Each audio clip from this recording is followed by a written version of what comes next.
όπως σας λέγαμε στην αρχή, με τα πολλά οικονομικά προβλήματα, αλλά μια πολύ ταλαντούχα ομάδα. Και αυτή θα προσπαθήσει να μπει στην αρχική τετράδα. Δόθηκε το πρώτο sprint. Η πρώτη επίθεση θα είναι για την ομάδα της Χίου.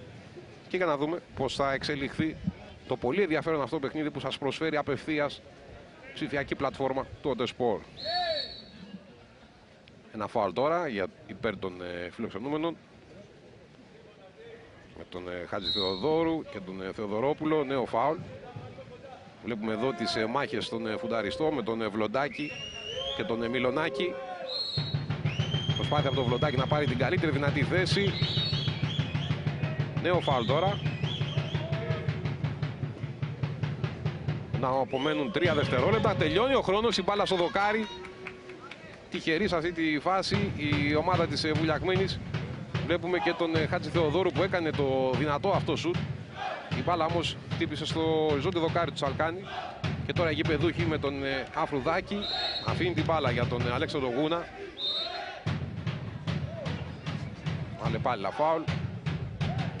Ο Λιμισιάν τώρα αφήσει και πάλι για τον Αφρουδάκη, τον οργανωτή της Βουλιαγμένης. Γούνας στην απέναντι μεριά, εκεί που κινείται ο Μιλονάκης. Θα φτάσει μπάλα στον φουνταριστό.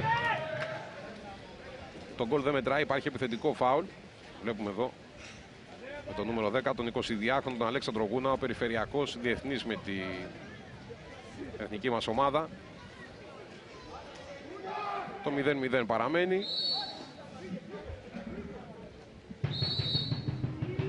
Βλέπουμε το pressing των γηπεδούχων αρκετά μακριά από το τέρμα του Τσαλκάνη. Υπάρχει τώρα επιθετικό φάουλ που κάνει ο Βλοντάκης. Η μπάλα θα είναι για τους γηπεδούχους στην προσπάθειά του να πάρει καλύτερη θέση από τον Μιλονάκη.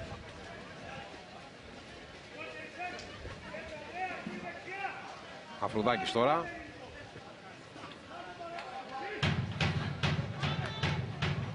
Αφρουδάκης θα δώσει στον Αλέξανδρο Γούνα.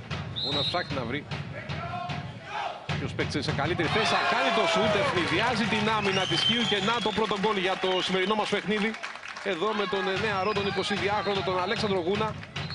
Όλοι περίμεναν ότι θα κάνει την πάσα. Αυτό σηκώθηκε εντυπωσιακά και έστειλε την μπάλα στο δεξί παραθυράκι του Φίλιππο Καραμπέτσου. Εδώ ξανά το γκολ.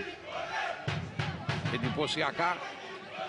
Πολύ πάνω από το νερό ο Αλέξανδρος Γούνας. Και ένα εντυπωσιακό γκολ πραγματικά.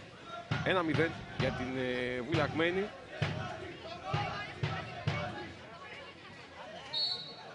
Προσπάθεια των φιλοξενούμενων. Βλέπουμε εδώ με το νούμερο 8 τον Γιώργο Ντόσκα, επίσης διεθνής, 27χρονος, περιφερειακός. Σκύου πάντα εδώ οι μεγάλες μάχες με τον Βλοντάκη και τον Ελμισιάν. Το σούτ, η μπάλα και πάλι στο δοκάρι. Εδώ ούτε αυτή τη φορά μπόρεσαν οι φιλοξενούμενοι να πετύχουν κάποιο γκολ. Σημάδεψαν το δοκάρι του Κώστα Τσαλκάνη. Το 1-0 παραμένει για την ομάδα της Βουλιαγμένης. Τσαλκάνης ο οποίος περιμένει τους συμπαίκτες του να ανέβουν. Δεν βγάζει γρήγορα την πρώτη πάσα. Βουλιαγμένη που στηρίζεται στο πολύ γρήγορο κολύμπι των παικτών της, έχει άριστη φυσική κατάσταση. Εδώ σε πρώτο πλάνο ο Τελοράντος. Υπάρχει επιθετικό φάουλ και έτσι η μπάλα θα είναι για τους φιλοξενούμενους. Με το νούμερο 14 είναι ο Άγγελος Βλαχόπουλος, ο 20χρονος περιφερειακός.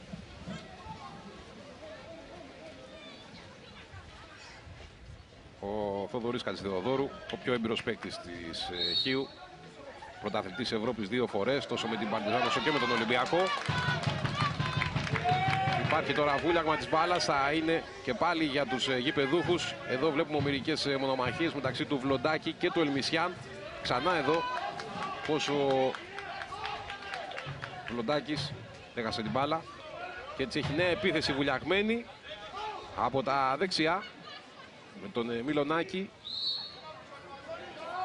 Θα πάρει το φάουλ και έχουμε νέο φάουλ τώρα. Μπάλα θα φτάσει στο Βουλγαράκι, θα κάνει το σουτ. Η μπάλα είναι out. Εδώ βλέπουμε τον Μάνθο τον Βουλγαράκι, 31 ετών. Δεν μπόρεσε να πετύχει τον γκολ παρότι γύρισε. Είχε πάρει καλύτερη θέση. Εδώ βλέπουμε την πάσα.